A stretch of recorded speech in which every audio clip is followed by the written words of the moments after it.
So, dear Composites Lounge members, LinkedIn community, Composites UK members, and the leadership and organizers of this fantastic pavilion here in Birmingham, I have now the honor to speak one more time with David Bailey. David, as you know, is the Managing Director of Composites UK. We had before Faye, she's the elected president, and now we have David Bailey. Thanks, David, for being part of my show. Thank you, Ilkay.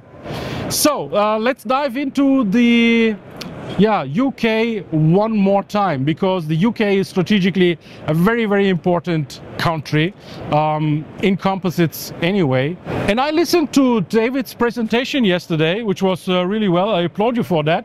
And David has presented yesterday, the first time, the current figures out of their survey about the current market situation here in the UK, and it's very much related, of course, to composites, but not only.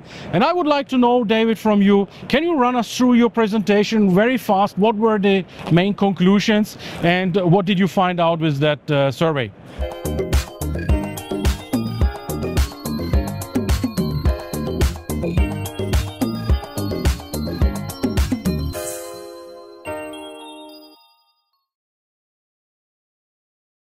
Yesterday we presented Composites UK's latest industry numbers.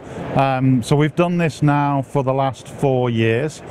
We were delighted to announce yesterday here at the Advanced Engineering Show 2025 in Birmingham that for the first time our industry has broken through the £14 billion turnover barrier. So really pleased that we've seen growth of the order of 4.8%. This is clearly reflecting 2024 data, but also on top of that, we've also broken through 50,000 high value manufacturing employees. So actual number 52,262, which we're delighted with. It shows the strength of the industry and the importance of composites to so many manufacturing sectors: aerospace, automotive, defence, energy, marine, renewables, sports and leisure. There are so many, and you know, it's clearly showing a composite sector in strength in 2024. David, these are really impressive figures. On the one side, the UK market has grown since the lift up of the COVID, post-COVID, both in terms of market size and the employment. Productivity remains flat. Yeah.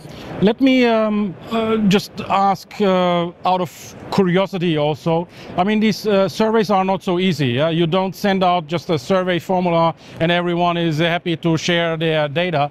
So what is the methodology that you have used to collect this data? Tell us, how robust are those figures? We believe the figures are very robust. It's the same process that we've used for the last 4 years. Composites UK has a hub database with over 1,000 composite companies in it. The turnover and employment numbers are based on official published data at Companies House in the UK, so that's UK government data. It's not a survey of the members. It's based on the financial reports that companies have to make themselves. Clearly there's assumptions to be made about the level of composites in certain companies.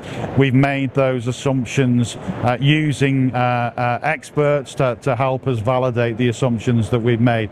But it's the same calculation that we've made across the last 4 years.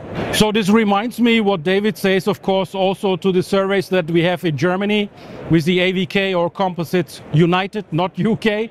And yeah, of course, these figures are very reliable, and therefore, for me personally, I think they're quite pleasing. The market is growing in an environment where growth is not happening in every area. So this is good news, and I'll take that as a momentum also to relay this to the European markets.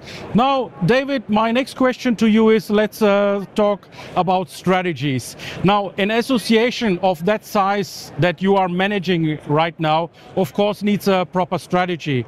And if you have laid out, obviously, a strategy that you have also shown in your presentation yesterday, can you just quickly run us through what is the strategy that you have rolled out for the foreseeable future? We've now developed our second 5-year strategic business plan, agreed by the board at the start of this year. And the 5-year strategy is focused around key elements of the business. So we have five pillars to the strategy temple.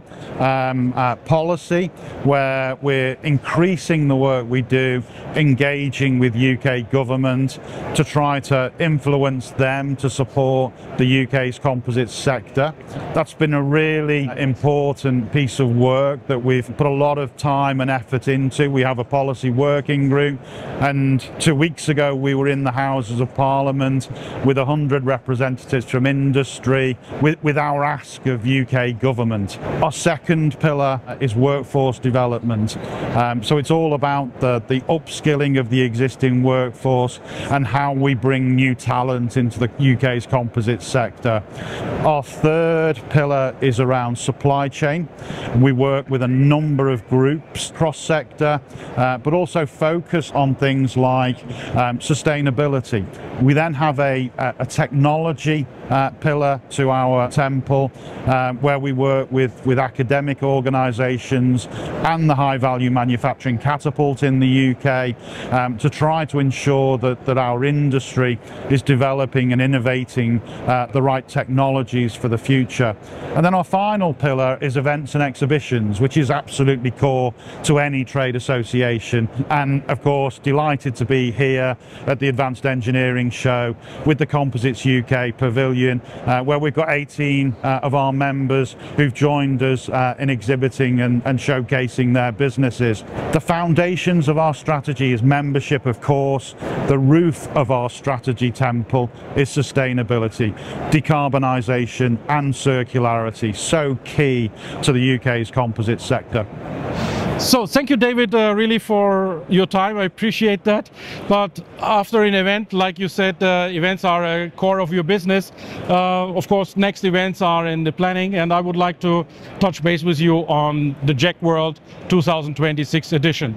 How pumped are you on a rate of 1 to 10 to attend with a pavilion in Paris? Oh, 10. I mean, JEC is such a pivotal event for the global composites industry. We're delighted to represent the UK's composites industry in Paris. We will have an exhibition stand the same size that we had earlier this year, and we'll be taking the best UK companies to Paris with us, and hopefully have a fantastic show. Really looking forward to it, and it's always great to see what's going on with the rest of the world's industry as well. It's a great place to go and see the latest technologies, the latest capabilities, and help our UK companies to do business. Absolutely. Thank you, David, also for this concluding topic with the JEC World 2026. My final call to action is please follow Composites UK on LinkedIn. They're really crushing it, we would say, in the social media terms. I have an internal list of some associations, and you are by far on the activity level the #1 on LinkedIn, I would say, after JEC World, because they have a complete team on that. Also, JEC World is doing a great job there. So follow Composites UK, connect with David. You are on LinkedIn as well. Connect with Faye, all the key people here in the UK, and yeah, join them as a member and exhibitor, maybe if you have exhibitor slots. And yeah, let's move and let's keep moving this industry forward.